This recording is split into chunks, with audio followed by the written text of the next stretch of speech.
Number 10, Yondu. Yondu's only showing up on such a low spot on this list because I'm considering this point like kind of a mashup of all three versions. Some are more powerful, some are less. We have the original Yondu of Earth 691, the new Yondu of Earth 616, and of course the MCU Yondu. All are pretty cool characters, but the MCU one is by far the most powerful. It's kind of a combination of all of them too, though, in my mind. Yondu in the MCU is depicted as being a Ravager who has a specialized fin that with his whistling allows him to control his Yaka arrow. In the newest version from the comics from Earth 616, Yondu was exiled from his tribe and ended up deciding to abandon his home world of Century 4, becoming a space explorer and a looter. On the Earth of 691, Yondu has no powers and is simply a skilled fighter and gifted, sort of mystical empath who ends up returning to his home world after serving as an original Guardians of the Galaxy member to raise a family. Number 9, Kitty PRYDE. A favorite guest star of mine on the Guardians team is Kitty PRYDE,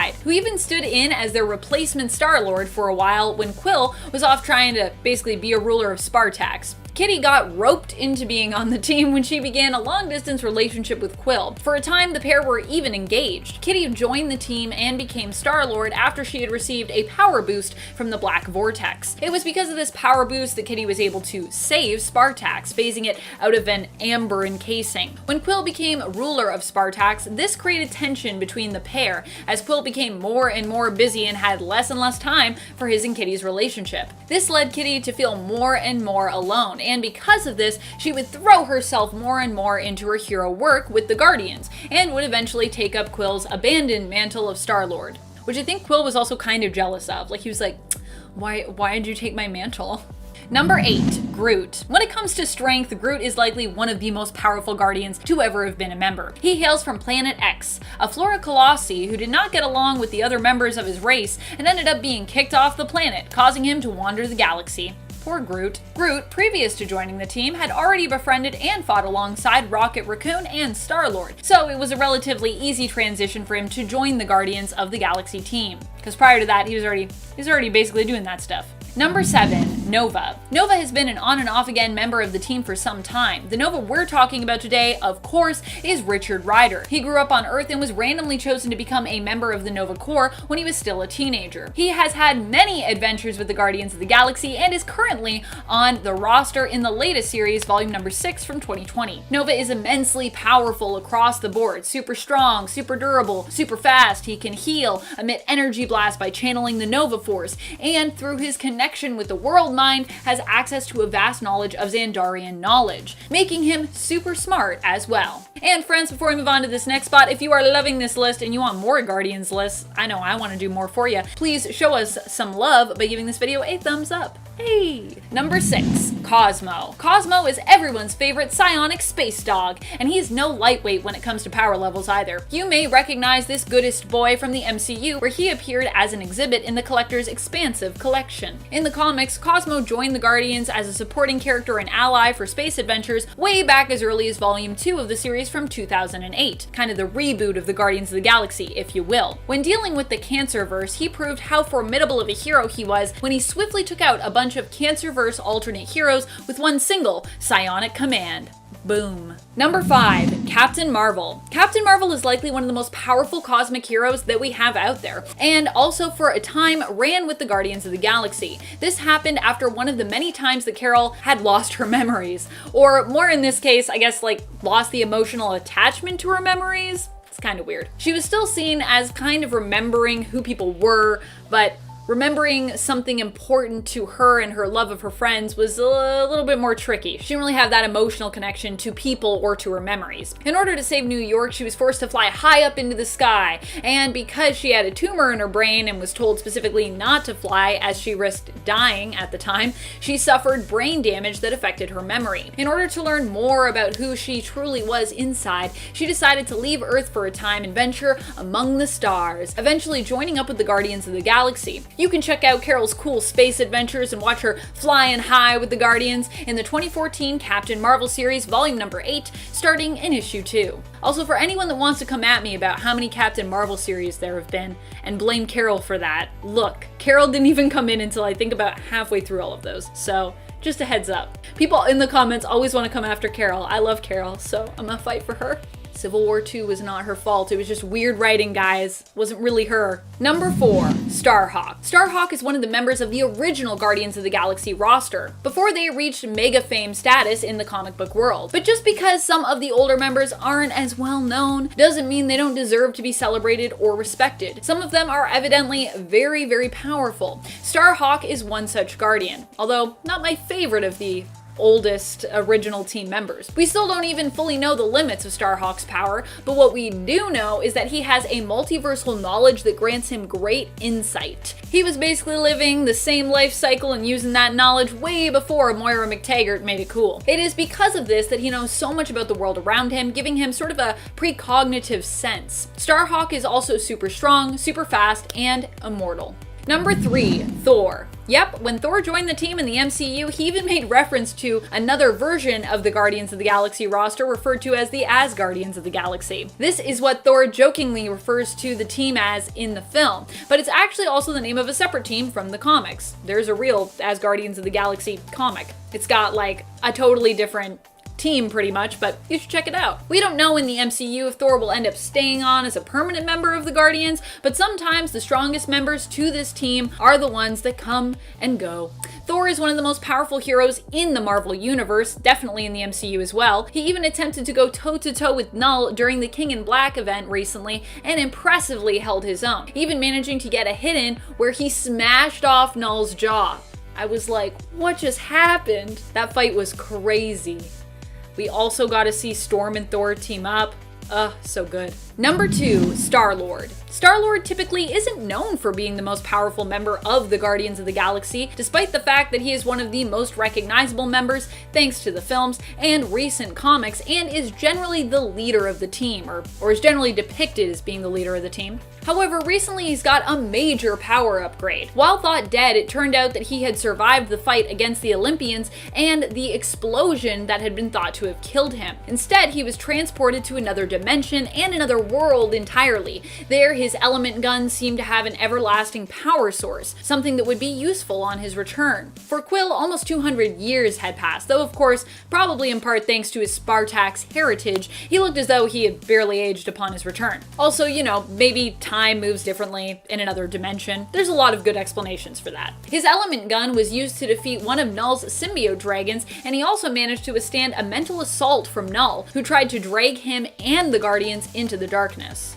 Number 1, Adam Warlock. Obviously, Adam Warlock had to make the top of this list. He's one of the most powerful characters in the Marvel Universe, and even though we haven't seen him for a while, he's still out there, lurking, with lots of power still to boot, even, you know, without the Soul Stone. Adam Warlock has been capable in the past of manipulating the very fabric of reality. He's been on a god level before. I mean, he still kinda is. When we saw the new Guardians team in the comics, Adam Warlock joined up with them to defeat Ultron, and then ultimately ended up joining the team. Together they set out on a great task to repair the universe. Number 10, Beat. If you've been watching the videos I've been doing recently, then you've seen me talk about Warp World more than a few times. It's the world that formed when Gamora merged each soul in the universe with another and trapped its inhabitants in the Soul Stone. For Star-Lord, he amalgamated with both Groot and possibly Rocket Raccoon to form Pete. You know, I can honestly say that he kind of freaks me out a little bit. I don't know why, just kind of does. But considering Peter Quill is really just a regular dude, any kind of extra abilities he acquires makes him more powerful, and I'd say being part tree is a great one. He looks like Groot,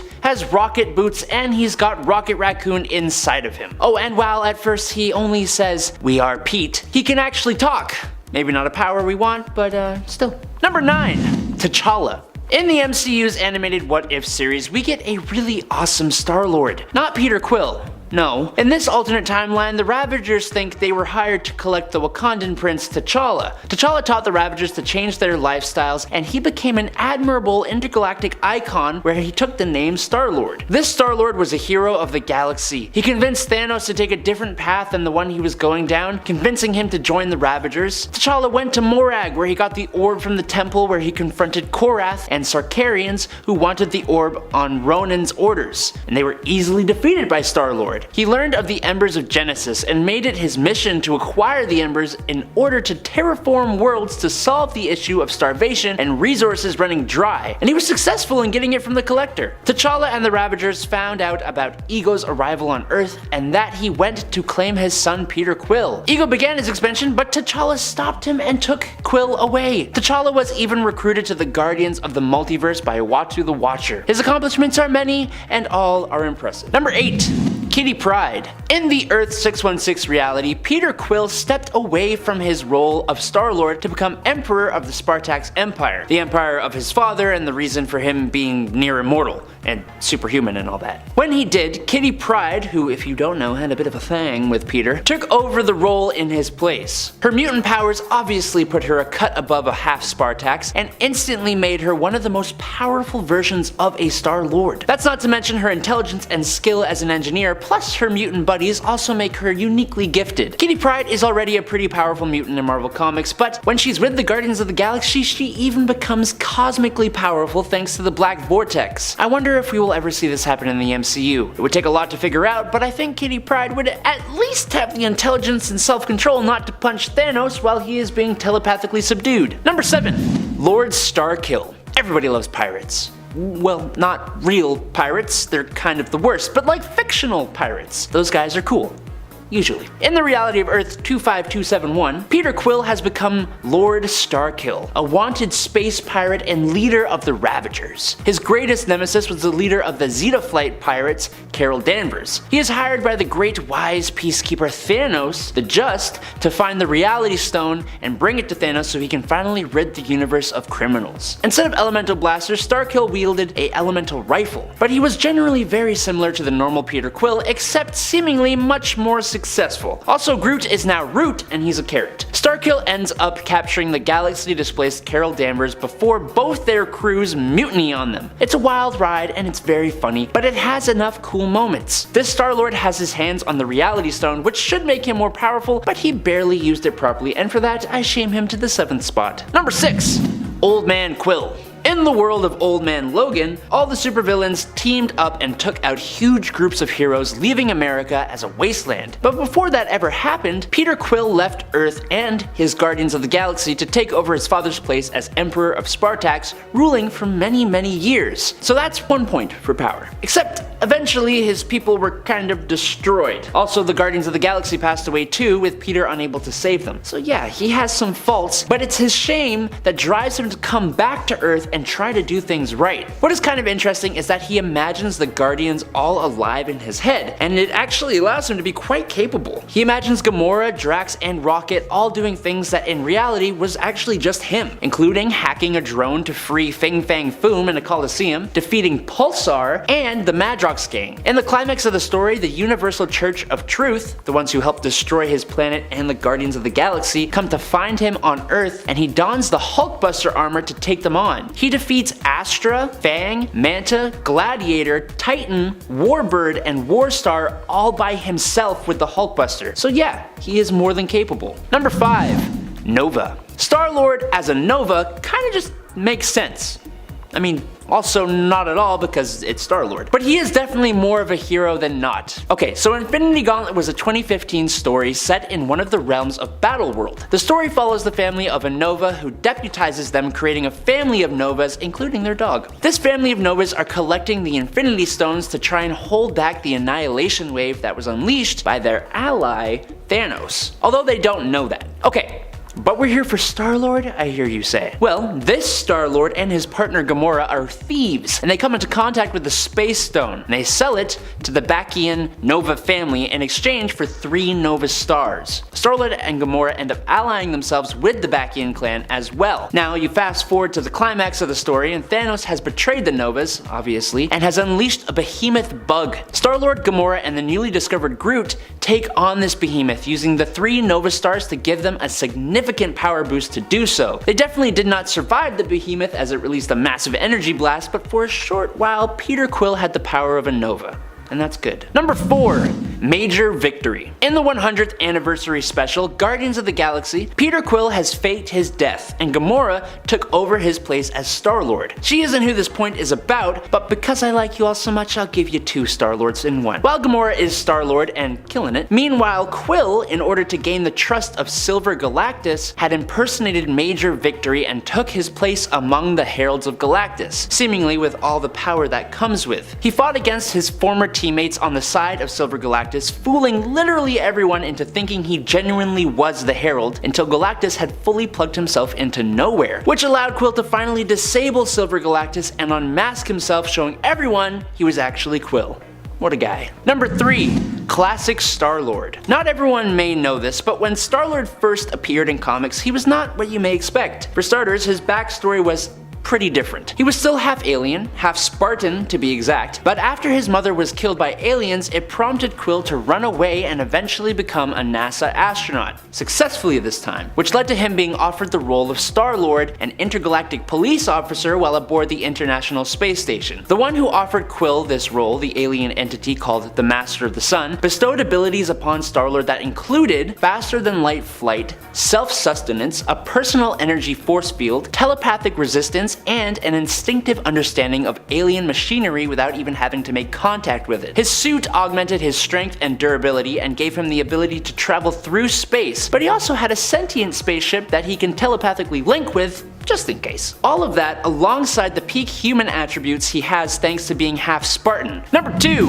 Realm Marvel Star-Lord. The Star-Lord of Earth 9997 would be one of the superhumans who would become a member of a group formed by the now deceased Mar-Vell of the Kree called the Realm Marvel, alongside Richard Rider and Carol Danvers. Now the Star-Lord we all know from the MCU and the Guardians of the Galaxy comics isn't on par with these two. But the classic Peter, I mean if you were paying attention literally like a minute ago, he is much closer to that level of power. And judging from his outfit and look, that is the Star-Lord who is chosen as a member of the Realm Marvel. The members of this Realm Marvel traveled into the negative zone and cast their souls into the realm of the dead, but they did it in a way that their souls were not in forfeit, allowing them to help Mar-Vell in gathering souls of past heroes and villains to join the ranks of Mar-Vell's army of the dead. Number 1. Master of the Sun. One of, if not the most powerful variants of Star-Lord, is the one where he becomes one of the most powerful cosmic beings in the Marvel Universe. For a really short time, Star-Lord became the Master of the Sun, you know, the guy that gave classic Star-Lord his powers. As the Master of the Sun, Peter had the power of cosmic awareness and the ability to manipulate matter and energy. If you know anything about power hierarchy in Marvel Comics, you know that's an insane level of power to wield. He could channel cosmic energy through his element gun, making the weapon insanely powerful. He was also immune to telepathic influence or perception while in this form, making him imperceptible to mind readers. Truly the most powerful Star-Lord variation. Number 10. Yondu. The Ravager Yondu that we know from the MCU, where he's played by Michael Rooker, is quite different from the one we know in the comics. Here, Yondu Udonta, the original Yondu anyways, was a native Centurion of Centauri 4. He didn't have any powers, but did have his Yaka arrows and his bow. Yeah, in the comics he actually uses a bow to shoot them. Yaka arrows, like in the MCU, are unique in that they can change direction after fired, but only by those native to Centauri 4, who know how to basically use high-pitched whistles to direct and manipulate them once those arrows are fired. Similar to what we see in the MCU with Yondu, but, you know, a little bit different. Yondu on Earth 691 was one of the original members of the Guardians of the Galaxy, joining the team to fight back against the galactic oppression of the Badoon. Once that had been settled, Yondu basically traveled the galaxy with the Guardians, going on all sorts of adventures before retiring and settling down on Centauri 4. In the end, he would be called upon to travel back in time to prevent the ancestor he was named after from making a grave mistake. He became quite close to his ancestor, who of course is also named Yondu. Present Yondu also recklessly fought to protect his ancestor, dying in the process, but also oddly enough inspiring ancestor Yondu to become the historical hero that he was destined to be, and that inspired the naming of present Yondu. It's timey-wimey stuff. Number Number 9. Star Fox. Star Fox is cosmic, so I guess it kind of makes a little bit of sense when it comes to him joining the Guardians team, but he's also often more associated with the Avengers, or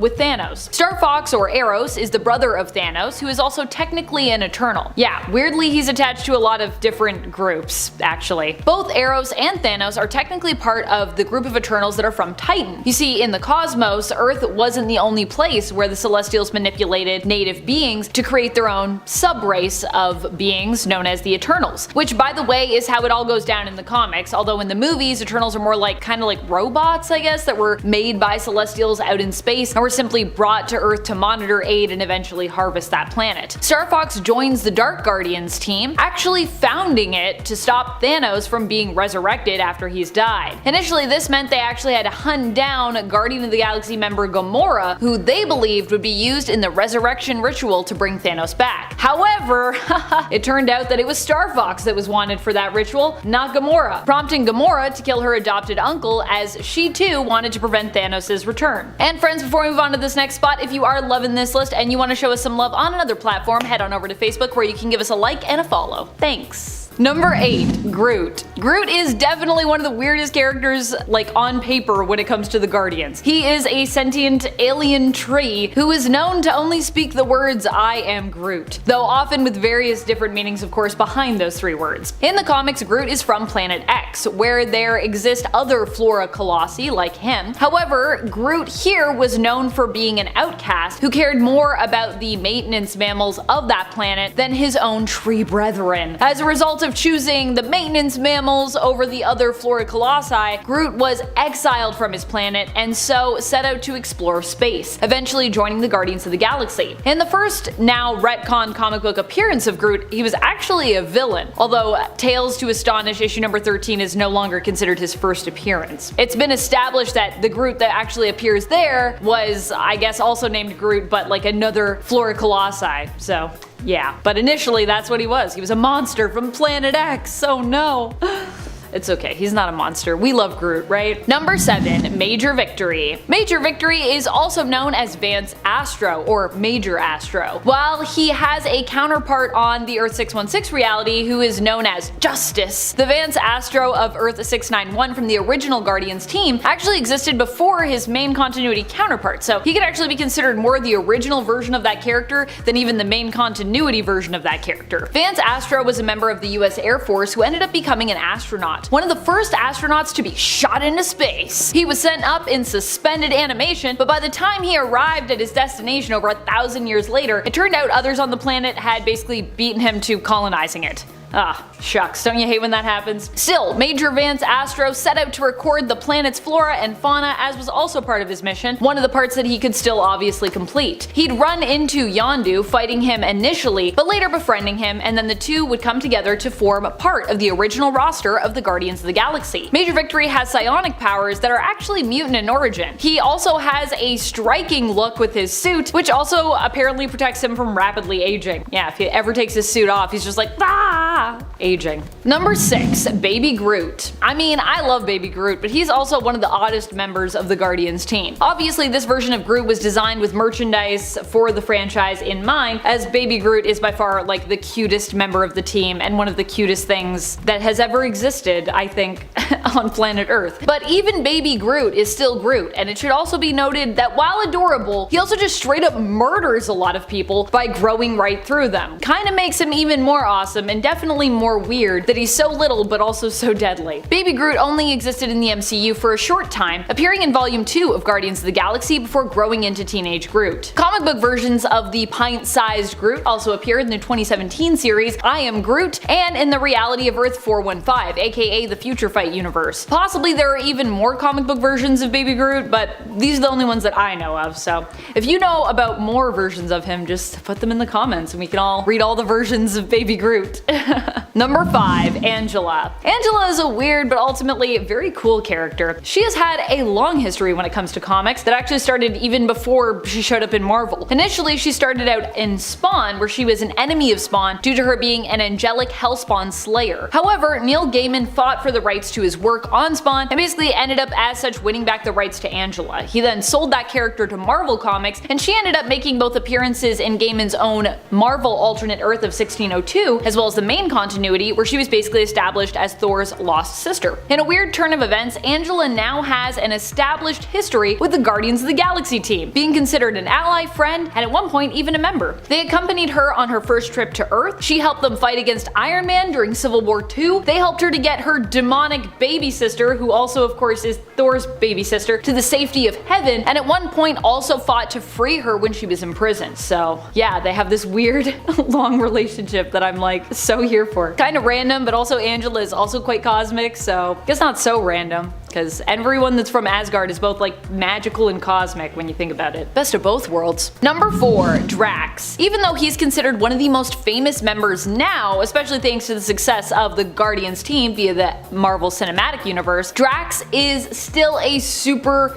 weird character. Even more so in the comics. Let me explain. His backstory is that he was actually a human living on Earth who was a musician. He was traveling back from a performance one night with his family in tow, who had come to watch him perform, when they ended up being attacked by Thanos. Kinda like a wrong place, wrong time deal here. Thanos in his ship just kinda happened to show up near the lone road that they were driving down in the desert. Not wanting anyone to see him, he attacked and seemingly killed the family, except he didn't really kill them, because some of them survived. The father, Arthur Douglas, who we now know as Drax, and daughter, Heather Douglas, were both saved by Thanos' father, Mentor, who felt bad for basically what his son had done and was like kinda keeping tabs on him at the time. He attempted to make amends by giving them new life, with Heather traveling to Titan, where she was raised and would become the hero Moondragon, and Arthur's spirit being saved and put into a new body which had superpowers, becoming known as Drax the Destroyer. So he no longer really looks like Arthur Douglas at all, but technically he has Arthur's spirit. Number 3. Ant-Man. Ant-Man is just a kind of random pick for the Guardians of the Galaxy team, but we love Ant-Man, so I'm fine with him being a member in the end.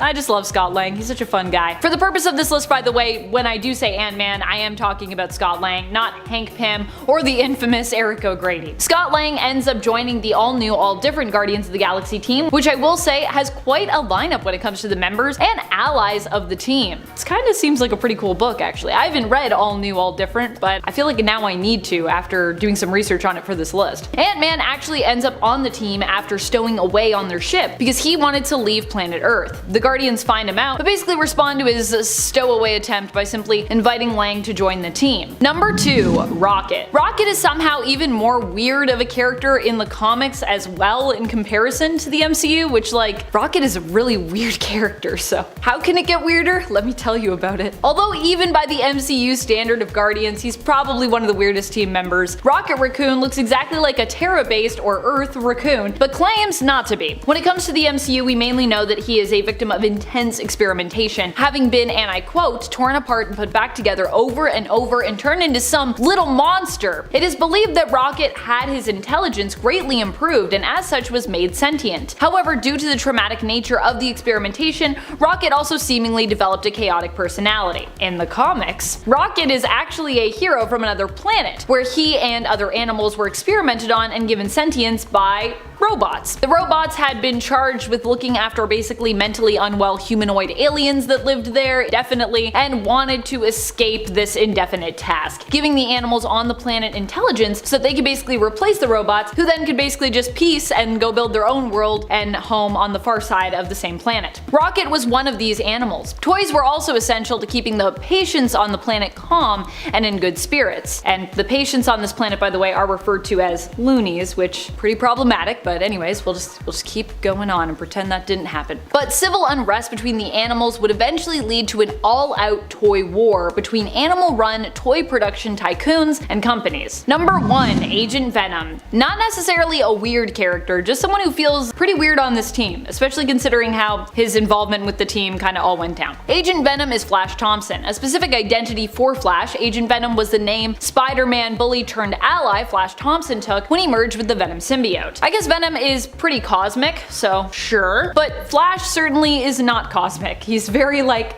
street level as a person, or at least he wasn't cosmic prior to this, prior to him joining the Guardians. Flash joined the team and went along for a ride to Clintar, where the Venom symbiote reconnected with the Hive and basically was purified. And outside of that storyline, he really didn't do too much while on the Guardians team, which is kind of a waste of a character who is as powerful as Agent Venom. And then I'm pretty sure after that he was like, I'm gonna travel space and like be a knight. And yeah, it's a weird time.